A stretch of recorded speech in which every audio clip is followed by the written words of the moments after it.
had an objective program. Well, that's the whole point. Most people, because of the day in, day out, over decade after decade of being indoctrinated, trauma-based mind control, atrocity propaganda in your schools. They show Schindler List twice a year in most public schools. All of the History Channel specials, they're all one-sided. Hollywood movies. They again, over and over and over and over again. Mainstream media narratives. It's the same story every time. So it gets in the brain of the average human to have that emotional attachment to certain subjects. So whenever you try and tell them the truth, hey, look, here's the factual information. Here's this person in their own words. Here, they don't even want to look at it because it's a psychological disorder now. Yeah. They have now what's called confirmation bias. I'm only going to look at the information that confirms my bias towards this topic. Yes. Right?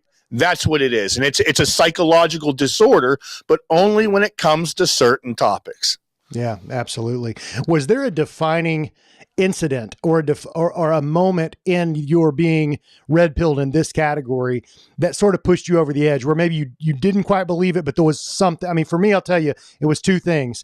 It was researching the depths of 9/11 and finding out it was nothing like what we were told. And two, I was running a men's health and fitness program at the time, and I was being asked to talk about feminism and talk about the LGBTQ agenda and all this stuff. So I began to become a researcher in those areas, and I discovered, oh my gosh, both at the top of these industries and at the historical ideological perspective, I found Jewish last names every time. And I was like, this is undeniable. So those were two biggies for me. Was there anything for you?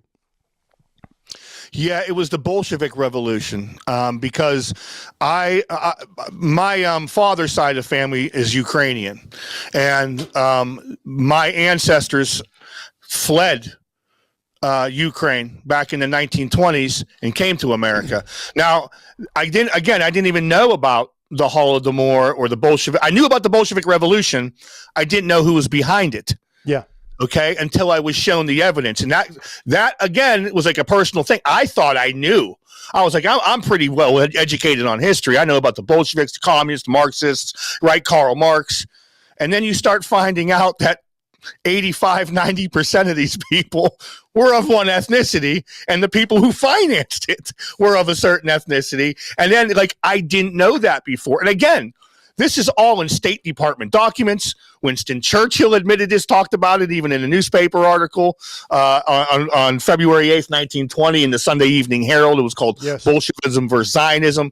This is like openly admitted and accepted, right? No one denies it. But again, it was so well hidden, Jay, that nobody knew about it. And I was like, whoa, I didn't know this. When my friend told me, I was like, what? I never heard that before. Right. 90% of them were Jewish. And then that's boom. It was like, and then it was then one historical event after another, one topic after another, the 9/11 thing, right? All these things. So, yeah. You know, when you hear the percentages worldwide of global Jewry. I love that word, Jewry. When you hear about, you know, it's 15 or 16 million, give or take. Some websites put it at 18 million. It's 0.2%. It is less than 1/4% of the world population. There you go. Okay. So thank you. Yeah. So a very small percentage, though, very small, right? Yes. So you talk about it's been hidden. The information's been controlled. They're at the top of BlackRock. They're at the top of YouTube. They're at the top of Facebook. They're at like all these different government things. I mean, the categories will blow your mind. So my question is this, Maddie, how are they landing in these incredible positions of power across all these categories? Like what's your theory on that? Well, I mean, first of all, they are very tribal. They stick together and they get things done, which I'm not against any group of people doing that. Yeah. You know, just like your family's going to help each other out before they help out their neighbors. Not that they're not willing to help their neighbors, but they're going to take care of their family first, right? Everyone does that. Right. You're going to take care of your kids better than you're going to take care of your neighbor's kids. As I should, right? It's just the way it is. Yeah, there's nothing bad about that. So they're very tribal when it comes to that.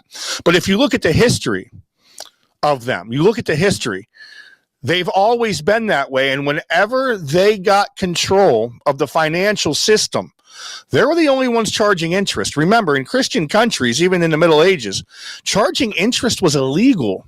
So if you wanted to borrow money, you went to the Jew. And again, I recommend you brought his name, Michael Jones. He has a great book called Barren Metal. He describes all this, the Jewish revolutionary spirit. He describes all these things. And that being said, Jay, whenever you go back to the international banking system where they started creating almost international wealth, printing money out of thin air.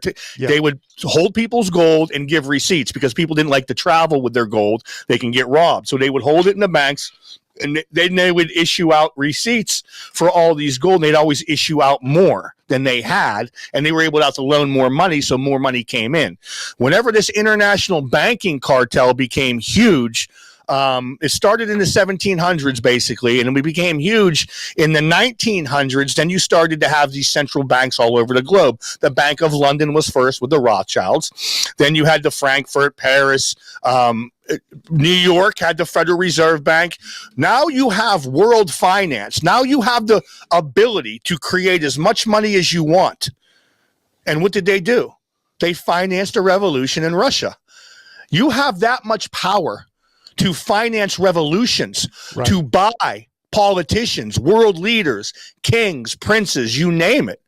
Well, obviously, you are going to gain control on a global level through having that finance, as well as controlling how many newspapers. The Rothschilds owned the Associated Press, Reuters, which, again, New York Times, Washington Post, they owned all those newspapers. They still own a ton today. Of course, now it's media. No one really goes to the newspaper, but they owned all those. So they're able to control discourse when it came to the access and availability of information and what information was being promoted on those newspaper conglomerates. So whenever you do that, you can control the minds of people. Who ran Hollywood? Metro Goldwyn Mayer, MGM, right, Warner Brothers. So they owned, those were Russian Jews that started the Hollywood industry. Now you are getting to people's heads through entertainment. You know, so yes, again, so you have all these facets to control people, not only psychologically through their mind, but anything else you just buy and bribe through the international finance, through the endless supply of money. And now, since the Robert Maxwell, then his daughter Ghislaine and Epstein, now you can blackmail people through certain avenues using Israel as the hub for this blackmail ring. So they've got everything covered. So why wouldn't they be able to control everything in the world through those avenues, through those facets, to control discourse on an international level? Anyway, Scotty's here. Heck of an answer. Yeah. Hey, Scotty, how you doing, man? I'm good, Jay. Thanks for inviting us on. I apologize for being so late. Thanks for having us today. Thank you. Appreciate it. Yeah, no worries. Well, of course, Maddie held down the fort. We weren't short on words. No, I came in. I could tell the conversation's already very interesting. This is good. Oh yeah, we're rolling. Well, that question, I'll pose it to you as well, Scotty. You know, I said with 15 to 18 million Jewish people on the planet, how do they have this amazing ability to control information and, you know, on down the line and be the tops of all these different categories of business, government, et cetera. And, I guess I'll pose this back to you real quick, Maddie. So you do believe, though, that the actual numbers between 15 and 18 million? Yeah, last time I checked, it was, I just go by the percentage, but you are correct. And it's always been roughly that. I think even pre-World War II, it was 12, 13. And then it's always maintained that level for the most part, 15 million. It's always maintained that level. It's pretty much been 0.2% for a long time. Well, speaking of control, Scotty, I know you've got a recent story that happened. I'd like to ask about, if you don't mind, what this threat with your mother. I've not looked into it at all. I take it that it is because of some of these topics that you've been so willing to speak up on, I'm guessing. So tell us a little bit about that story, if you don't mind. Sure. It started last Saturday. My place of work, they have multiple locations here in the city of Pittsburgh, and two of the locations got phone calls and emails wanting to know myself and Matt's employment status with this bar. I have early on when I started the podcast, I had business owners and I had mention of this location. There was a popular place to go. We even had a former NHL player on. His name was Max Talbot. He was a Pittsburgh Penguin. Mm-hmm. He was fond of the location the Pens would go there during their 2008-2009 Stanley Cup run. And so I'm guessing that's how they found where I worked, is through combing through different episodes. Yes. So they called and sent an email Saturday. They called again Monday. And then Wednesday morning, my wife got a voicemail from my mother. Now, I had my mother on about 2 years ago for a Mother's Day podcast to honor her and to focus in on Christian education and her background in Christian education. She's been in Christian education her entire life. She's a 76-year-old woman. At the time, she was 75 when we filmed it.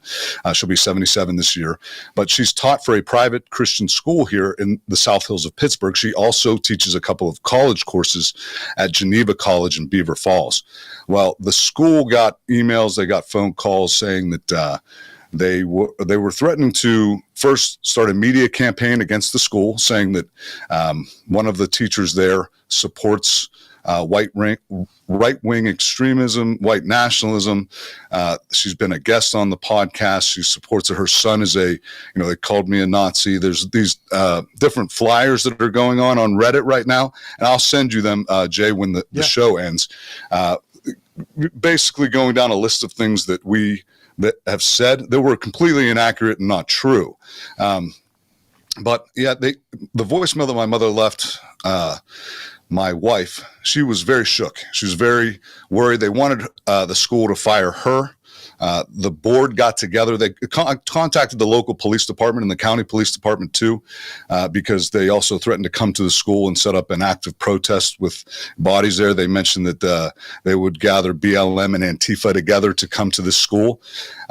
The school board, along with the administration and the police department, actually reviewed a lot of our content and got back to us and said, we don't see anything here that's really too extreme. They're still on YouTube. They're monetized. Ads are playing on their videos.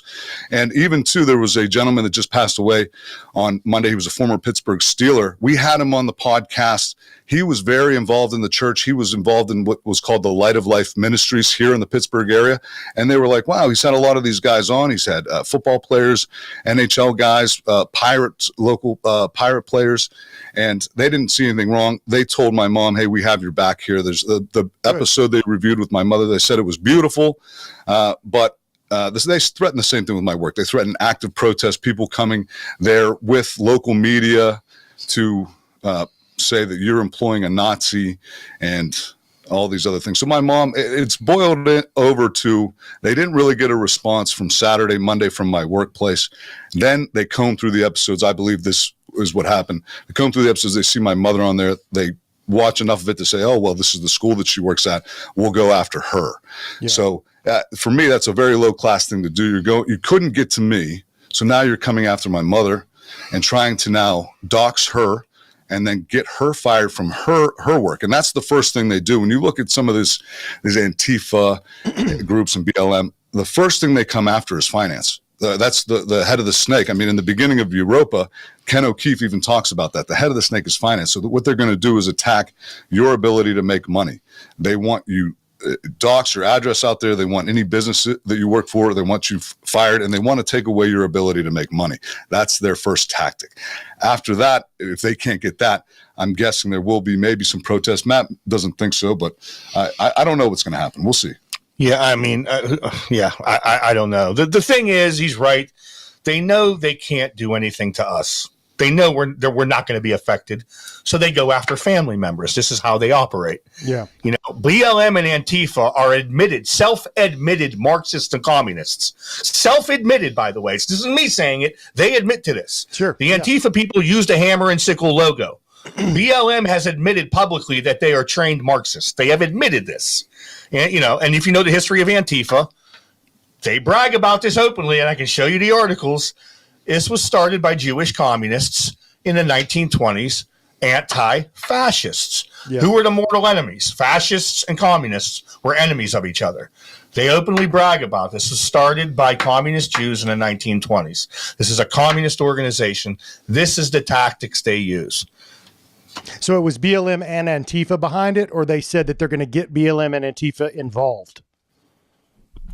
Well, the email, which I shared with Matt, it says that they're going to involve BLM, Antifa, and other organizations that are pro LGBTQ, all these different things. They added a third organization in there. I forget exactly which one it was, but they said they would get them involved. Yeah, so they're basically admitting that they're going to get communists involved. So yeah. Well, I'm sorry you're having to deal with that, but I guess it kind of goes along. It's part of this path to some degree, right? I mean, we hope it's less. Going back to something you said, Maddie, that ties into this. You talked about an article that Winston Churchill wrote, and I believe it was called was it Zionism versus communism, or Zionist Jews versus Zionism versus Bolshevism, the struggle for the Jewish soul or Jewish spirit. Yeah. There we go. So, as you guys probably well know, you were mentioning communism and Marxism and Bolshevism, and those are all kind of part of this old Jewish ideology going back to Marx and even before. At the same time, you have very capitalistic Zionist Jews, okay, that seem to be like ideologically in opposition. It's almost like if you're talking global stuff, the nations, these Jewish people want communism. If you're talking about Israel or their nation, they sort of want a Zionist nationalist structure. So I had a show with Sam Parker, and he talked about this, saying they're actually playing both sides of the fence. It's still difficult for me to wrap my head around it to some degree. Do you guys have any insight on how these two appearing opposites are actually working in tandem to achieve goals? Yeah. So again, if you go back to E. Michael Jones, I really recommend you try and get him on. Capitalism created communism. As crazy as that sounds, communism was only an idea by Marx. It was never implemented until 1917 in Russia. It was just an idea at that point, right? Well, they tried, but they had no success, right? Right. So again, it was never really formed as an actual structure in a nation's government until capitalist bankers, Jacob Schiff, Max Warburg, Paul Warburg, financed a revolution. Capitalism created communism. I always use the phrase that capitalism is the illegitimate father of communism. And that Michael Jones, I said that to him, and he goes, "You're absolutely right." He goes, "I agree with you 100%. He said there's a cartoon photo of a Jewish guy holding a pig under one arm and a loaf of bread under the other, representing the extremes of having, a gluttonous wealth and overabundance, and then the loaf of bread representing the poor. That is correct. And if you go during that time period, they tried it. They tried it in Czechoslovakia with Bela Kun. Kunlo Bank that funded. Kunlo Bank in New York City. They tried it in Hungary with Bela Kun. They tried it in Germany with Rosa Luxemburg. They kept on going. Now, they failed after a certain amount of time, but they were always Jewish heads behind it, behind these movements of communism after the Bolshevik Revolution. It was called the Comintern, which is the Communist International. Remember the Spanish Civil War in the 1930s, 1937, 38? The Bolshevik communist, which was funded by Stalin, by the way, that was the fascists who were Christian nationalists, Catholic nationalists, who were fighting the communists in Spain. They were actually called the Republicans. The communists were called the Republicans, believe it or not. And they were burning churches, raping nuns, killing Christians. Franco, with whatever left he had of his army, they were fighting them. And then, Hitler and Mussolini funded Franco and helped Franco out, and they were able to defeat the communists. And that's when Franco took power in 1938, 1939. They were able to defeat the communists. That was the Spanish Civil War. And again, America stayed out of it. Great Britain stayed out of it. There were some volunteers that went over. There's actually a group called the Abraham Lincoln Brigade, which I believe 5,000 or 7,000 Americans fought for the communists in the Spanish Civil War. Now, during World War II, they were so happy and thankful for Hitler and Mussolini for saving them in the Spanish Civil War that 45,000 Spanish men volunteered and fought for the Germans in Operation Barbarossa. So again, this has been going all over the world in multiple different countries where the Communist International kept on trying to take over multiple different countries. It's amazing. One thing I'm really impressed by with both of you guys, as I've gotten to know you better and we've talked, is just the way that you guys are retaining information, whether it's dates, wars, who was involved, names. I mean, I've watched Europa, I think twice all the way through. And I watch this kind of content all the time because I think it's kind of the world's big awakening right now. It's the hot topic and it's something that people need to be aware of. So it's important to me. So I'll watch stuff a lot on this topic and read as well. But man, I forget as much as I learn. How are you guys able, is it just been the longevity of it, or do you just have a greater intellect than I do? Like, how are you able to retain all this information? I mean, I guess it's obsession. You can say that. I'm comfortable saying that. I don't play video games. I don't watch movies. I don't watch television shows. I don't go drinking at the bars. All I do is read, listen to audiobooks, listen to interviews with historians, listen to as many podcasts that are historical based, listen to multiple different people. I don't agree with everybody. You have to research a lot of this information. And there's certain details. I admit I don't get everything right. There's things I get wrong from time to time. Sure. But overall, you start researching this stuff and some people might correct you. Oh, this thing happened here. Okay, that's a correction. But overall, it's all true, and you have to keep if you do repetition, you keep reading these things over and over again. You keep listening to these historians over. You're able to retain the information. Just like if you're playing guitar, you learn a song. You keep playing the song, you're going to know how to play it. You don't even have to look at the notes anymore, right? It's the same thing. Yeah. And I do that with history, and I do that with statistics, all this data, all this evidence. I'm talking from the Roman and Greek periods of time all the way up to current dates today. No, I'm not saying I'm an expert in every single field, whether it's ancient Greece, ancient Rome, the Byzantine Empire, or the Dark Ages. But I try and read as much as I can, and I try to do that over and over until I'm able to retain the information and I can tell people about it. Yeah. Matt uses the word obsession. I would say passionate about this. I think we're passionate about seeking out the truth here because when information was brought to me by Matt and other people, it was like, wow, I didn't know that. I was never taught that in school, and it almost felt like we were either purposely misinformed or information was purposely left out because they wanted to make sure that this narrative was taught in school, or information, or we got lied to deliberately.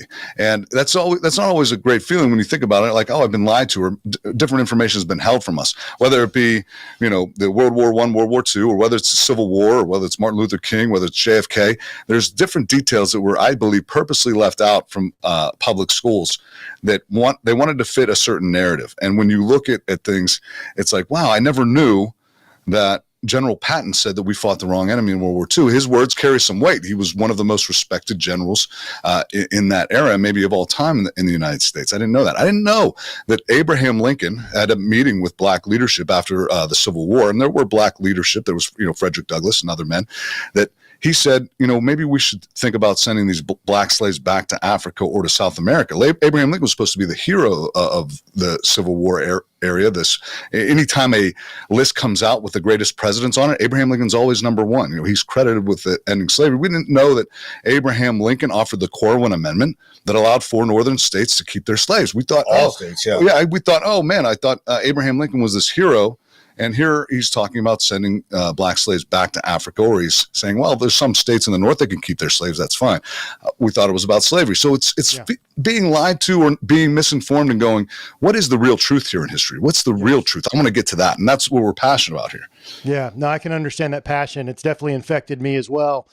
Recently, I was watching a fantastic older documentary about the history of fractional reserve banking and the Federal Reserve. It's called The Money Masters by Bill Still. I recently posted a clip, and Maddie, I think you said, great clip. Not a lot of people know this. And it was talking about how Nathan Rothschild back when Napoleon lost the war in Waterloo, how he had inside information, all of that.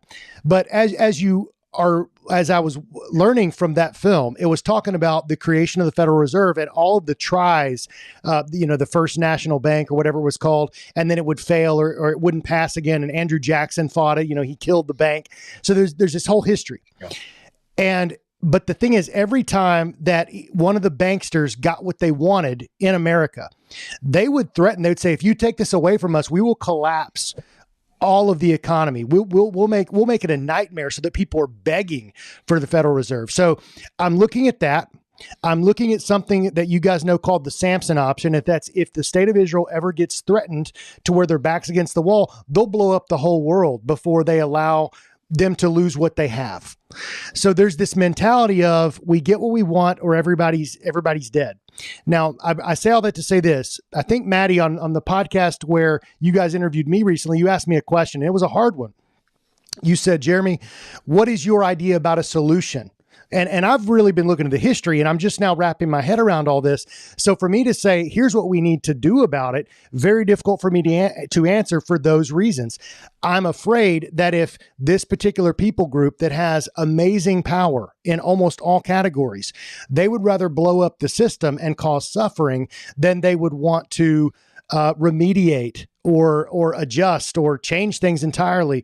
That's what I'm afraid of. I'm not afraid that we're going to create some Fourth Reich and all of a sudden, Maddie Scott and Candace Owens are going to be like Goebbels. I don't think that's actually not what I'm afraid of. It's more the other way. It's if these people feel threatened enough, they'll crash the system entirely and create a whole new mythology 50 years from now where our kids think that we're these evil people. So what say you? Where do you go with that? Well, you have to look at what's the alternative, right? Do we just submit, capitulate, surrender? You know what I mean? So look, I'm not disagreeing with what you're saying. Yeah. But something has to be done. And we all know that. Go ahead. No, go ahead. Well, let me play devil's advocate for a minute. And I told you guys I was going to do this. Okay, so you talk about submit, or you say we don't have a constitution. We don't have the republic we once had. Hey, here's a very normie kind of question for you. I just got back from a great vacation in South Carolina, went fishing, coaching Little League Baseball. My dad was able to live the American dream, and we went from a family, this is true, a family basically in poverty, truly in poverty, to having pretty good wealth and a pretty comfortable life. After my baseball career, I left with basically a broken back and no money. And I did the same thing. I put my axe to the grindstone. Is that what you say? Axe to the, whatever. I put one of those. I put the pedal to the metal, whatever. Blood, sweat, and tears, man. And I built a business and did well. And I'm able to enjoy my life right now. There's nobody seemingly coming after me at the moment. So how are things so bad? Like, I don't really wake up in the morning and think, well, I'm submitting to the system. Well, again, this isn't the Bolshevik communist Soviet Union where everyone is being thrown in gulags yet. Even the founding fathers, they were rich men, millionaires of the day, owned their own plantations. Alexander Hamilton. But they believed that liberty was far more important than security, that they pledged their lives, their fortunes, and their sacred honor. Also, the founding fathers were concerned about their posterity. That's actually in the preamble to the Constitution. Our posterity is those that are yet born or the unborn. Yeah, future generations. They were concerned about leaving something for future generations. They were unselfish in the way they built this thing. And that's what we have to think too, because I'm a father of three. I have three children. And what's their future look like? Because I know that when my parents grew up in the 50s and the 60s, we're in a very much different place today. Morals are worse. Like when I asked my dad about, and he's a Christian man, and I asked him, because he believes in Genesis 12:3 about those who bless my people, I will bless; those who curse my people, I will curse. I say, Dad, where are the blessings here? Yeah, you can look around and say, America might have it better than everybody else in the world in some areas, but we're $36 trillion in debt. And year after year, since, let's say, the creation of the nation state of Israel in 1948, have we got more liberties and freedoms, or are we constantly being are those liberties and freedoms constantly being chipped away at? Are we constantly losing different rights? So that's what's it going to be like in 20 years from now when my children are around my age? What are they going to have to deal with? Let's roll the tape forward then. Let's say that guys like Maddie and Jeremy and Scott and everybody else that's speaking on this topic, let's say that we lose.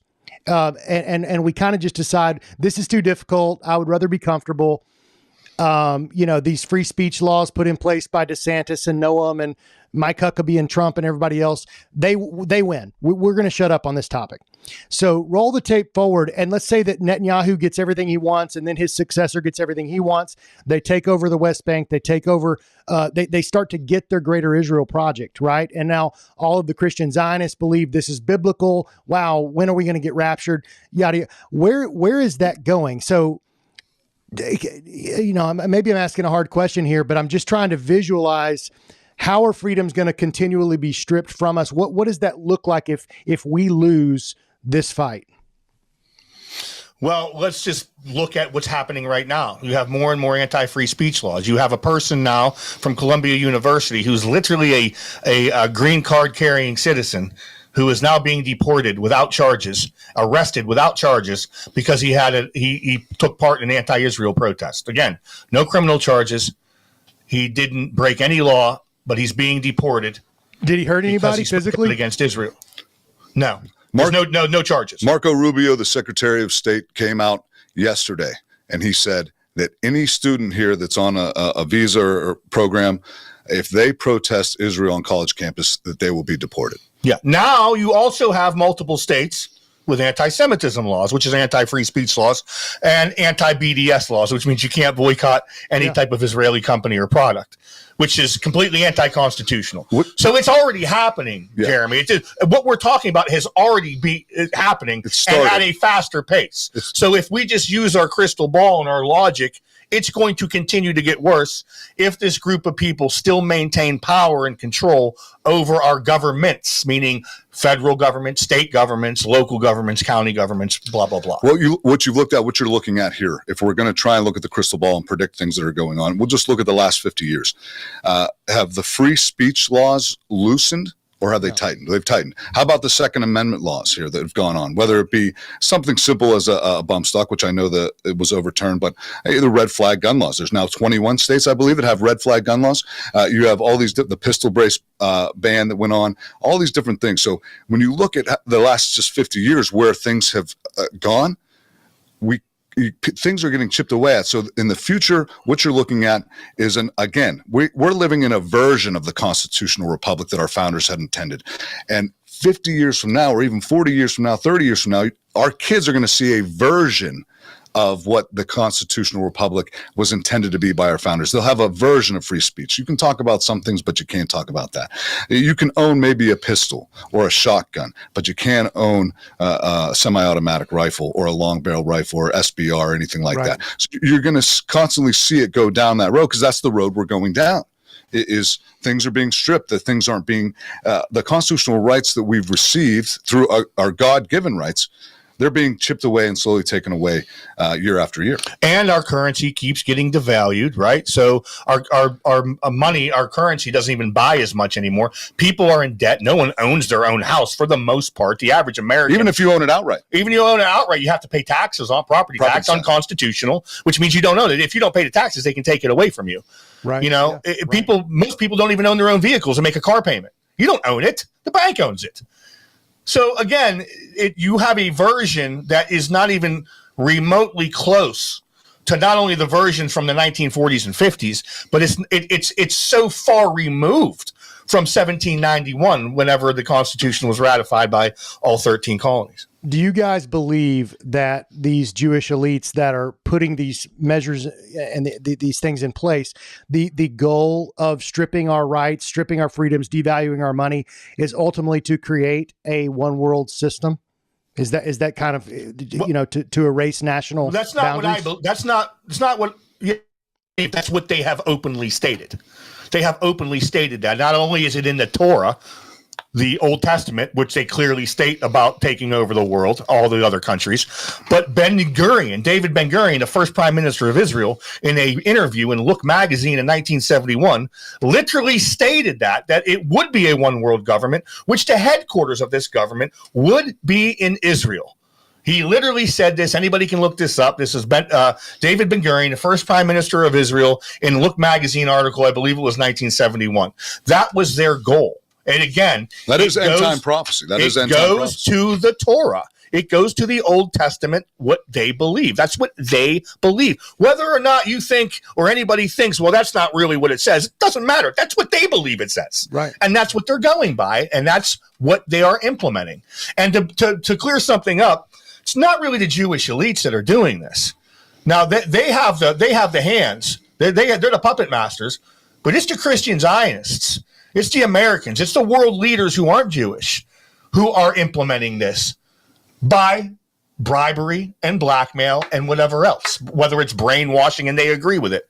Remember, you can't have 2% of the population run everything unless you have everybody else controlled to implement all of these things for you. Yeah. Well, Trump would be a prime example of that. We know how much money he got from AIPAC in the hundreds of millions. We know that the Adelson family has given him hundreds of millions over the course of several campaigns.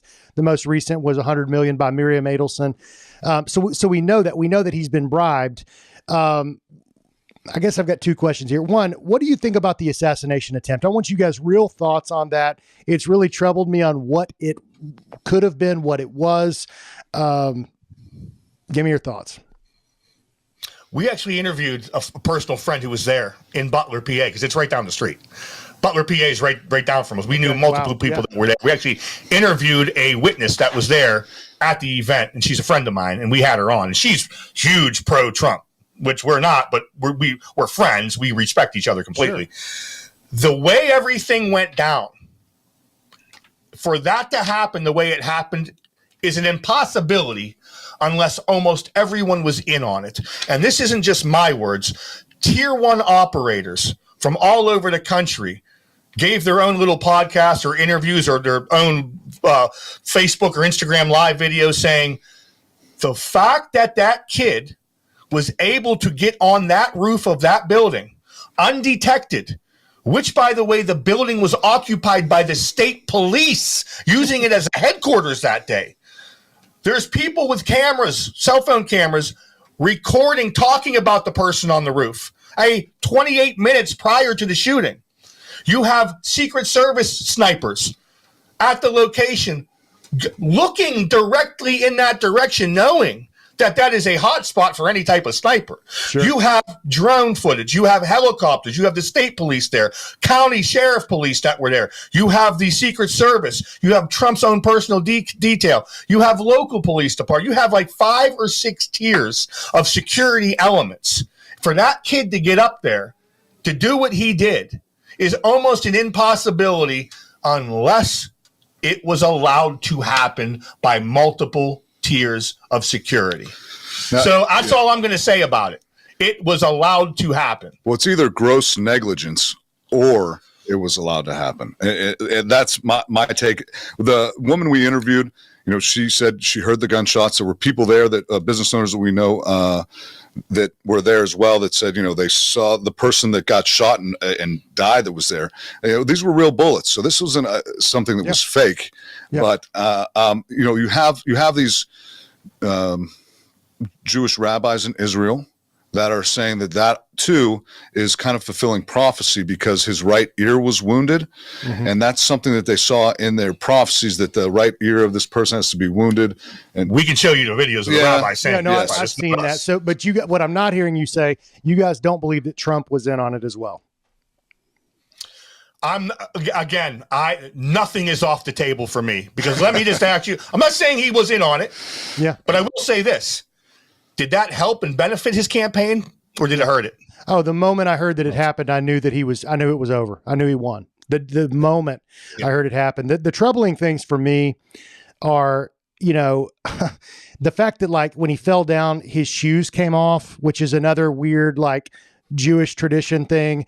The fact that the same guy that took the photo of the bullet whizzing by behind his head, that's the same photographer that took the picture of the guy leaning over to George Bush Jr. when he was told that a plane has just hit the World Trade Center in that classroom. Same photographer. There's stuff like that. And then like when Trump's asked about like, he's like, well, my lobe healed. It's like, it's not even your lobe. It's the top of your ear. And it was like fully healed within like a week, like no scar, nothing. There's some strangeness there. I don't want to believe that. I don't want to believe it. But I also know that Trump knows what happened on 9/11 is not what we're told. And 5,000 Americans died that day, leading to a $20 trillion war where 500,000 people perished. And he's not doing a damn thing to tell the truth about it. I know that. That's right. So that is absolutely correct. So he's a liar, but that's every president, right? I mean, that every recent president, that's everybody. Yeah. So the government lies. It's why you haven't seen the Epstein files, and if you do see them, how are you going to trust them? So exactly. Again, 100% agree with you. It's all fake and gay, as they say. Yes. It's just we're never going to truly know the truth. Only the people behind everything that happened really know. We will never find out, unfortunately. But whenever you start finding out, we know you lied about this. We know you're lying about this, and we know you're lying about this. Whenever you start putting two and two together and you get that pattern recognition of you always effing lied to us, then you probably lied about this too. Yeah. Well, I asked you a minute ago, what does it look like if we roll the tape forward and we submit and we lose? Now, the question you asked me that I couldn't answer, but I want to ask you guys is, what does it look like if we win? If we roll the tape forward 20 years, 3 decades maybe, and all of this stuff we're talking about is now common knowledge, and we're writing the history books. How does that play out? How do we win this thing? How do we win it? Look, I'm not saying we do win it, but let's just say we do. Let's just like you said. Yeah, that's my question. We do win it. My proposal, my idea, what I think everyone like us would propose is, oh, hey, look, we already have the blueprint. It's called the Constitution. There it is. Let's go back to that. Right. We have it already. It worked. It was successful until we ruined it. Let's go back to this. Here it is. And you'd have to comb through every single piece of legislation. And Marbury versus Madison, 1803. Any law that's repugnant to the Constitution is null and void. So you'd have to comb through everything that's been added to the Constitution, any piece of legislation, any amendment. And if it is repugnant to the Constitution, you have to do away with it and you have to start over. And the idea here of, say, doing this and starting over, that's actually called for in the Declaration of Independence. If your government becomes destructive to these ends, it is the right of the people to abolish it and start over with a new one. And the foundation, the blueprint, as Matt said, is the original Constitution. You guys have jumped a little ahead. I agree. You're saying if we win, I'm saying how do we win? And Maddie, I sensed based on your question to me that you feel like it would take some kind of warfare. I don't want to put words in your mouth, but what does it take to get there? You're never going to have a national. I'm not saying anything's impossible. Anything's possible. People need to do this on a local level and then eventually a state level, right? I mean, how many towns or counties within the United States don't have these ridiculous laws or enforce them? These rural areas where you're really pretty free. You can walk around with your gun on your hip. Sure. No one messes with you. You're more free. However, you still use that currency that's tied to the federal government that is pretty much worthless. I believe you watched that documentary. I think it's lost 98% of its value since 1913. But my point is, really the only areas that you would have to do this sort of 1776 action is the big cities, the bigger cities, the places that have the power control over these anti-constitutional, anti-American governments, whether it's on a county level, local level, or even the state level. The state will fall eventually after all these local counties. Just imagine if you were to elect the county sheriff, which, by the way, is the only elected law enforcement agent within the country, is the county sheriff. The sheriff can be like, okay, I'm the law enforcement in this county. Anybody want to get deputized? I'm allowed to deputize anybody. Okay, I have a small army now. Here, it's called the Constitution. We're enforcing this. Anybody else that violates this gets arrested in my county. That's it. Well, I think no property tax, no income tax. Every gun law is illegal. I'm the sheriff. I am the chief law enforcement. I'm elected. You can't fire me. The only thing you can do is go to war with me. The state governor can maybe send in the military. But at that point, that's what you got to do. You have to you just stand up and defend like the Spartan 300, even though they lost. Jeremy, you know the story of King Leonidas. Even though they lost, it was still a victory in itself, Jeremy, to fight to the death, to never submit, to never surrender, and to never capitulate. That is a victory in itself, because if you are a Christian and you believe that there is an afterlife, then you should not fear death. Because as it said in the Bible, Jeremy, it's easier for a camel to go through a needle's eye than a rich man to get into heaven. And the fact that these Christians, most of them, are so afraid to stand up and even speak, let alone take action, you know. Yes. Your Savior, Jesus Christ, died on the cross. Everybody wants to go to heaven, but nobody wants to die. Go ahead, Scotty. Well, I think we always bring this up, but you have to look, and you do have to have a plan. You know, the first step is organizing. You have to get like-minded individuals that share that 1776 spirit. And then there are, within the last, say, 10 to 15 years, there are examples where a show of force is very effective, and it may not even lead to violence. Now, people, when you start talking about the use of the Second Amendment, and you start talking about fighting back against tyranny, which is what our founders called for, you know, the tree of liberty needs to be refreshed from time to time with the blood of patriots and tyrants alike. Thomas Jefferson said that. But here, you see the Clive and Bundy Ranch. That's an example there where Clive and Bundy, he was dealing with some, I believe, some brush that he wanted to do control burns and these control burns on his land, but he ended up doing some on federal land. And the Bureau of Land Management, BLM, came after him. The feds came after him. They locked him up. Well, what happened was you had militia groups coming from Washington, Oregon, Northern California, and I know that might be hard to believe that militias are up there, but there's some pockets of very red areas. 3,000 militia members came down to Nevada, and they had a standoff that I believe lasted for months. When was this? This is a story that slipped me. 2014. Okay. Yes, of course you didn't hear about it. They don't want you to know that a show of force worked. Well, it was during the Obama administration in 2014, and there was a standoff. It lasted months, and the feds went home. There were ATF agents there, were federal agents there. They went home, and you know that show of force worked. Fast forward now to 2020. Governor Ralph Northam, he was the governor of Virginia. He was proposing, I think, 6 to 8 pieces of legislation that would ban semi-automatic rifles in his state. And I believe there were 29 counties there. Well, all 29 county sheriffs stepped up and gave statements and said, you know what, they can pass this legislation, but we're not going to enforce it. So all it is basically is a piece of paper. If you just pass this legislation and there isn't a gun behind it to enforce it, or the threat of force or the threat of violence, then all it is a piece of paper. These politicians, these congressmen, they're hoping that the arm of the executive branch is going to enforce these things. And you had 50,000 militia members that came to Richmond, Virginia and protested. It was an armed protest. And Matt was there. And guess what happened?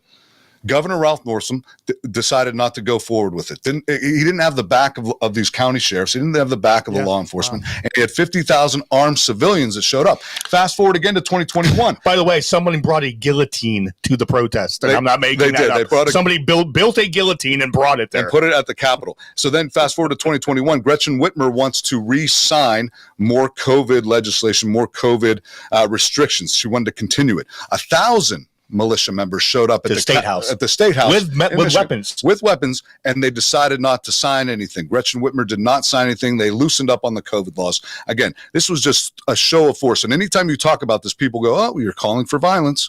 You're calling for violence." And what we're saying is no. We're calling for self-defense. We're calling for self-defense of the constitutional republic that our founders left us.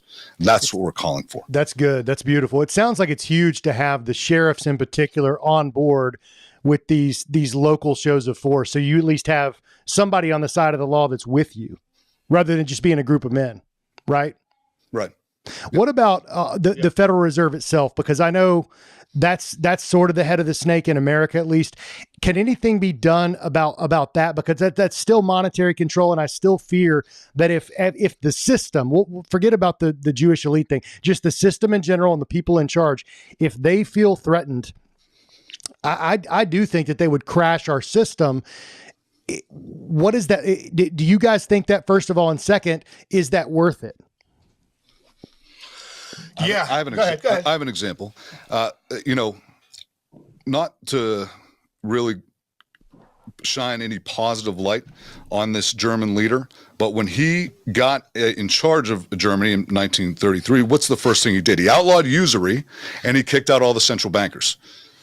And what had happened over the last 4 years, regardless of the atrocities, if you want to talk about that, that's a separate issue. But if you want to isolate what he did economically for his country, this guy was in 1938 the Times Man of the Year, and it was kind of a marvel what he did economically for his country during a depression. He did build up his country in a way where you had, England, Britain, they didn't want people traveling over there because they didn't want to see how good it was. Yeah, wasn't the economic recovery something that was like independent in all of it? Like nobody had ever seen a country in this dire straits come out of it at that level. Isn't that correct? Yeah. So there's even a rabbi.